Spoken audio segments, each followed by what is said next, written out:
लेकिन मैं उनके बहुत सारी बातों से सहमत हूं। और अध्यक्ष महोदय, मैं देख रहा हूं जो एक्स कांग्रेस वाले वो ज्यादा बोल रहे हैं।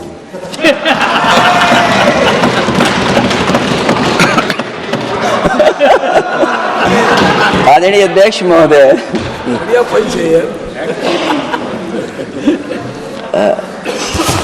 अध्यक्ष महोदय, जो आज बिल पेश हुआ है, मैं हिंदी और अंग्रेजी को जो कुछ समझ सकता हूं वो यही मैं कह सकता हूं कि माननीय मंत्री जी ने ये कहा कि ये उम्मीद है। ये उम्मीद कैसे बना है, अंग्रेजी में भी मुझे समझ में नहीं आ रहा कि उम्मीद है, ये हिंदी में भी समझ में नहीं आ रहा कि ये उम्मीद है। यूनिफाइड वक्फ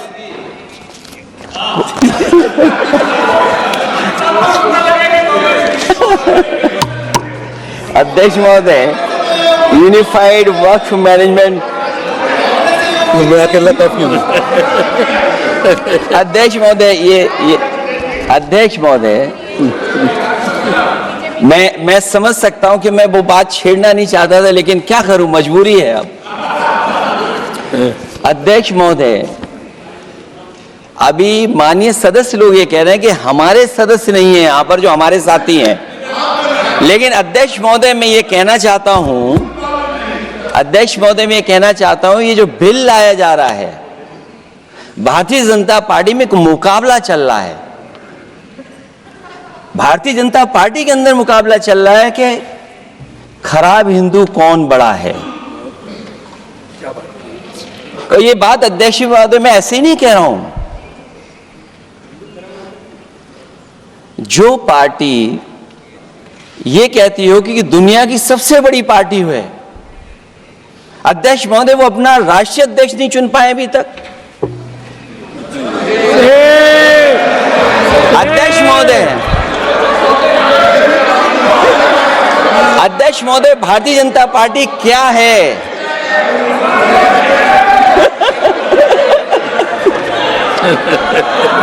जी, मैं अखिलेश जी ने बहुत हंसते हंसते कहा है, इसको हंसते हंसते जवाब देना।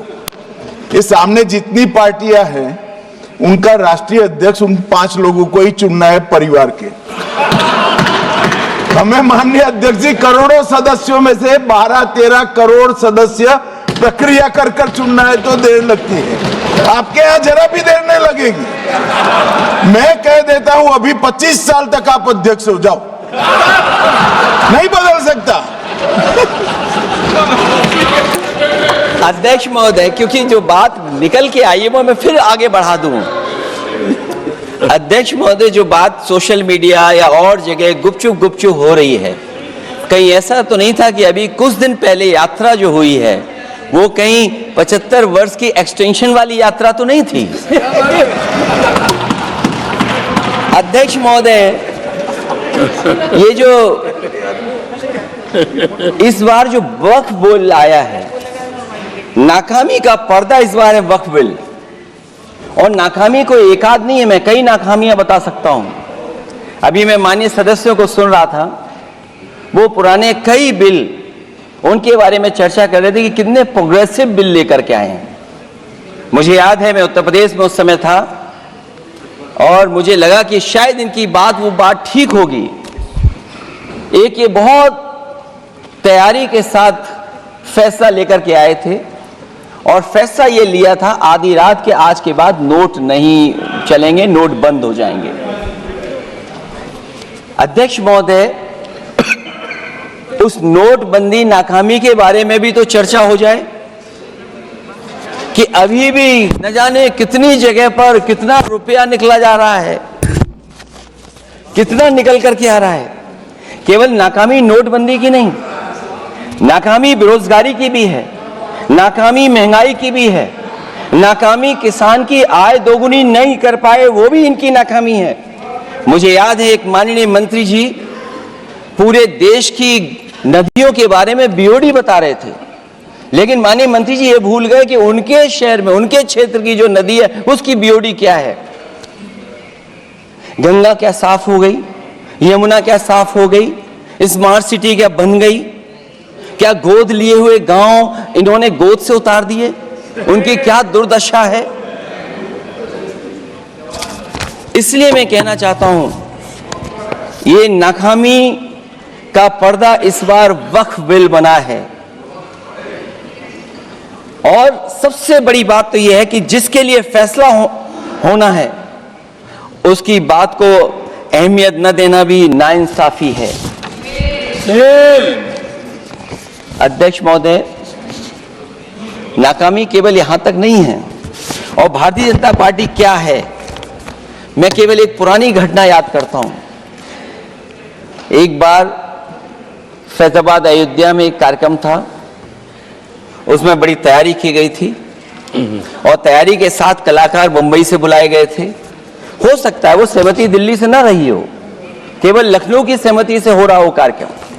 और जब कार्यक्रम की पूरी तैयारी हो गई, भगवान श्री राम बनकर के कोई आ गया, लक्ष्मण बनकर के कोई आ गया, मां सीता भी बनकर के कोई आ गया, हनुमान जी और भगवान हनुमान भी बनकर के कोई आ गया।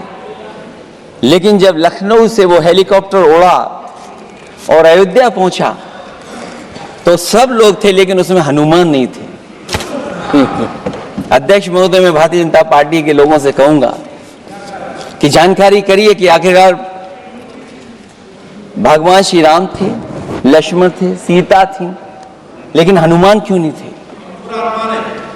हनुमान इसलिए नहीं थे, शायद उनकी जात या धर्म कुछ और था। अध्यक्ष महोदय, ये देश मिली जुली संस्कृति से चला है। कुछ हमने सीखा, कुछ उन्होंने सिखाया। और जो लोग ये कहते हैं कि हम सबको बराबरी का हक देते हैं, अभी कुछ दिन पहले ईद निकली है। अध्यक्ष महोदय, वो परंपरा रही है, न केवल मैं जाता हूं बल्कि कोई दल का नेता ऐसा नहीं न जाता हो उस कार्यक्रम में शामिल होने। भारतीय जनता पार्टी के जो मुख्यमंत्री, उप मुख्यमंत्री, वो भी जाते हैं, उप मुख्यमंत्री, सभी धर्मों के नेता आते हैं। लेकिन पता नहीं इस बार क्या साजिश थी, षड्यंत्र था कि वहां पर कुछ पाबंदी लगी हुई थी। अगर किसी कारण पाबंदी लगी हुई थी तो बात समझ में आती है, लेकिन जब जानकारी हुई है, किसी को नहीं पता था कि पाबंदी क्यों लगी है कि आप नहीं जा सकते वहां पर कार्यक्रम में शामिल होने। क्या यही भारत है, यही संविधान हमें रास्ता दिखाता है? अध्यक्ष महोदय, मंत्री जी बताएं हमें, वो खुद भी माइनॉरिटी हैं, भगवान बुद्ध के रास्ते पे चलते हैं। भगवान बुद्ध का रास्ता दूसरा है। हम आपको अपना मानते हैं तब भी जब आप हमारे बहुत सारे ग्रंथों को नहीं मानते हैं, तब भी हम आपको अपना मानते हैं। आप हमारे पुराणों को नहीं मानते हैं, आप हमारे उपनिषदों को नहीं मानते हैं। लेकिन सोचिए, हम हिंदू वो लोग हैं जो आपको स्वीकार करते हैं और गले लगा करके चलते हैं। अब मैं दूसरे धर्म पे नहीं जाऊंगा, कोई नाराज हो सकता है। मैं दूसरे धर्म के बारे में नहीं जा सकता, मैं केवल यही बताता हूं। और मैं उत्तर प्रदेश में, अध्यक्ष जी, जहां से आता हूं, मैं अपमान नहीं कर रहा हूं, मैं सच बोल रहा हूं। और ये बिहार के चुनाव में जो आप कह रहे हैं कि महिलाओं को 2 मेंबर बना दिया, इस बार मैं भी देखूंगा आगे भारतीय जनता पार्टी कितनी महिला लोगों को टिकट देंगे वहां पर।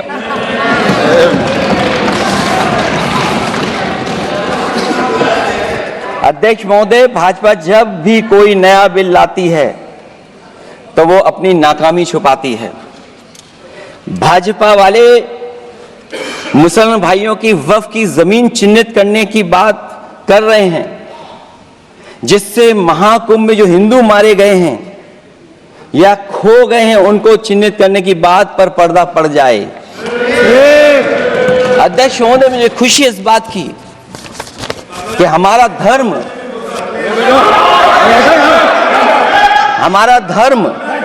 अध्यक्ष महोदय, नहीं, कुछ कहना चाहते हैं। नहीं, प्लीज, उनको अलाउ नहीं किया। अध्यक्ष महोदय, कुंभ में आस्था सबकी है, कोई ऐसा नहीं जिसकी आस्था ना हो। और कुंभ कोई पहली बार नहीं हो रहा था। ये भारतीय जनता पार्टी के लोगों ने ऐसा प्रचार किया कि 144 वर्षों के बाद पहली बार महाकुंभ होने जा रहा है, और लोग निकल पड़े। सरकार ने कहा कि हमारी तैयारी 100 करोड़ की है, लेकिन तैयारी 100 करोड़ की भी नहीं थी। जिस तरह लोगों की जान गई वहां पर, सरकार ने खुद स्वीकार किया अध्यक्ष महोदय के 30 लोगों की जान गई है। आज अध्यक्ष महोदय मैं कहना चाहता हूं कि डिजिटलाइजेशन कर रहे हैं आप कहते टेक्नोलॉजी का हम इस्तेमाल करेंगे, जमीनों को हम मैपिंग कर करके डेटा एंड रिकॉर्ड ठीक करेंगे। अध्यक्ष महोदय ये बताएं कि वो 30 लोग कौन थे, उनके नाम क्या थे जिनकी जान चली गई, न केवल जान जाने वालों की, बल्कि अध्यक्ष महोदय ये सरकार बताए कि जो लगभग 1000 हिंदू खो गए हैं, जो अभी तक नहीं मिले, जो अभी तक नहीं खोज पाए हैं, वो 1000 हिंदू की सूची कहां है? और फिर धर्म कारोबार की बात है, जो ये लोग गोली। अध्यक्ष महोदय मैं कार सेवक वाली बात इसलिए नहीं छेड़ना चाहता हूं, अध्यक्ष महोदय ये शायद माननीय सदस्य जानते नहीं कुछ सच्चाई नहीं जानते। अध्यक्ष महोदय ये संविधान की वजह से, संविधान को बचाने के लिए, हिंदू एकता को बचाने के लिए कुछ फैसले लिए गए, लेकिन एफआईआर हम लोगों पे नहीं लिखी गई थी। एफआईआर उन पे लिखी गई थी जो बेचारे तैयार हो गए थे सुबह, लेकिन पता नहीं कहां से फोन आया था, कहा था कि अब तैयार तो हो गए हो, लेकिन आप शिलान्यास में नहीं आ सकते। बहुत सही। इसलिए बात को इधर से उधर नहीं में ले जाना चाहता। अखिलेश जी जरा वक्त पे भी आ जाओ। अच्छा वक्त पे आ रहा हूं। नहीं, वक्त पे अध्यक्ष इसलिए आ रहा हूं क्योंकि वक्त समझने के लिए भारतीय जनता पार्टी की सोच क्या है। और ये अध्यक्ष महोदय जब ये कह रहे हैं कि इससे कारोबार होगा, अध्यक्ष महोदय धर्म की चीजों से कारोबार नहीं हो सकता। हमारे उत्तर प्रदेश के मुख्यमंत्री जी ने भी कहा कि कारोबार होगा। वो 30 की गिनती में उलझे हुए हैं, जैसे 30 मार खाए वो। उनसे पूछा कि जान कितनी गई, वो 30। उनसे पूछा कि कारोबार कितने का होगा, 30 गुणा 10,000 करोड़। सोचिए, कुंभ हमारा क्या कारोबार की जगह है? और फिर उसका कौन नापेगा, कैसे नालाएगा? और फिर हमारे माननीय मंत्री जी कह रहे हैं कि जमीन, चाहे वो रेलवे की हो, चाहे वो डिफेंस की हो, वो भारत की जमीन है। मैं भी स्वीकार करता हूं कि रेलवे की जमीन भी भारत की है, डिफेंस की भी जमीन भारत की है। क्या डिफेंस की जमीन नहीं बेची जा रही मंत्री जी? अध्यक्ष महोदय, क्या रेलवे की जमीनें नहीं बेची जा रही हैं? अध्यक्ष महोदय, केवल यहां तक नहीं, कितना हस्तक्षेप होता है। वक्फ भी भारत के, इसीलिए तो कहीं ना कहीं वक्फ की जमीन से, अध्यक्ष महोदय माननीय मंत्री जी बताएं, और मुझे उम्मीद है कि जब जवाब देंगे तो बताएंगे कि वक्फ की जमीन से बड़ा मुद्दा वो जमीन है जिस पर चीन ने अपने गांव बसा लिए हैं, लेकिन कोई बाहरी खतरे पर सवाल बवाल न करे, इसलिए ये बिल लाया जा रहा है। और माननीय मंत्री जहां से आते हैं, जिस प्रदेश से आते हैं, कम से कम ये तो बताएंगे कि वहां कितने चीन ने गांव बसा लिए, घर बन गए हैं। अध्यक्ष महोदय, आपके माध्यम से सरकार गारंटी दे कि वक्फ की जमीन कभी भी किसी भी पैतरेबाजी से किसी और मकसद के लिए किसी और को नहीं दी जाएगी। वक्फ की वर्तमान व्यवस्था में चाहे 5 साल के धर्म पालन की पाबंदी की बात हो, या कलेक्टर से सर्वेक्षण के हस्तक्षेप की बात हो, या वक्फ परिषद या बोर्ड में बाहरियों को शामिल करने की बात हो, इन सब का उद्देश्य मुस्लिम भाइयों के सार्वजनिक अधिकार को छीनकर उनके महत्व और नियंत्रण को कम करना है। ट्रिब्यूनल के निर्णय को अंतिम न मानकर उच्च न्यायालय में लेकर जाने की अनुमति देना दरअसल जमीनी विवाद को लंबी न्यायिक प्रक्रिया में फंसाकर वक्फ भूमि पर कब्जों को बनाए रखने का रास्ता खोलेगा। सबसे बड़ी बात यह कि वक्फ बिल के पीछे की न तो नीति सही है न नीयत, ये देश के करोड़ों लोगों से उनके घर दुकान छीनने की भी साजिश है। भाजपा एक अलोकतांत्रिक पार्टी है, वो असहमति को अपनी शक्ति मानती है। जब देश के अधिकांश राजनीतिक दल वक्फ बिल के खिलाफ हैं, तो उसे लाने की जरूरत क्या है जो जिद क्यों कर रहे हैं सरकार। वक्फ बिल का लाना भाजपा की सियासी हट है। वक्फ बिल भाजपा की सांप्रदायिक राजनीति का नया रूप है। वो तो आपको काटेगा, और इसलिए काटेगा कि अध्यक्ष महोदय बाहर ये लिखते हैं सत्यमेव जयते, बाहर है लिखते सत्यमेव जयते, भाजपा अंदर असत्य बात कहते। भाजपा वक्फ बिल लाकर अपने उन समर्थकों का तुष्टीकरण करना चाहती है जो भाजपा की आर्थिक नीति, महंगाई, बेरोजगारी, बेकारी और चौपट अवस्था से उसे छटक गए हैं। क्योंकि अध्यक्ष महोदय, जब से वोट में गिरावट आई है और खासकर उत्तर प्रदेश में भी, तब से भारतीय जनता पार्टी की कोशिश है कि अपना वोट कैसे संभाला जाए। ये वोट को संभालने के लिए बिल लाया गया है। भाजपा का लक्ष्य वक्फ की जमीनों पर है। इन जमीनों का नियंत्रण अपने हाथ में लेकर इन जमीनों को पिछले दरवाजे से अपने लोगों के हाथों में दे देना चाहती है। भाजपा चाहती है कि वक्फ बिल लाने से मुस्लिम समुदाय को लगे कि उन पर हक को मारा जा रहा है, वो उद्वेलित हों और भाजपा को ध्रुवीकरण की राजनीति करने का मौका मिल सके। क्योंकि अध्यक्ष महोदय, भाजपा का लक्ष्य यह है कि ध्रुवीकरण हो, क्योंकि वो जानते हैं कि ध्रुवीकरण जितना होगा उससे वो लाभ उठाने में आगे रहेंगे। तो ये वक्फ बिल जो लाया जा रहा है वो अपनी वोट बैंक को संभालने के लिए और समाज को बांट करके ध्रुवीकरण करके राजनीतिक लाभ लेने के लिए लाया जा रहा है। और अगर इसके लिए नहीं लाया होता तो पहले से जो जितने फैसले लिए सरकार ने, क्या उससे देश और प्रदेश में कोई बड़ा बदलाव आ गया है? अगर स्मार्ट सिटी का बात करें तो कितनी स्मार्ट सिटी बन गई है आपकी? आपके नोटबंदी की वजह से न जाने कितना रुपया कहां निकल रहा है।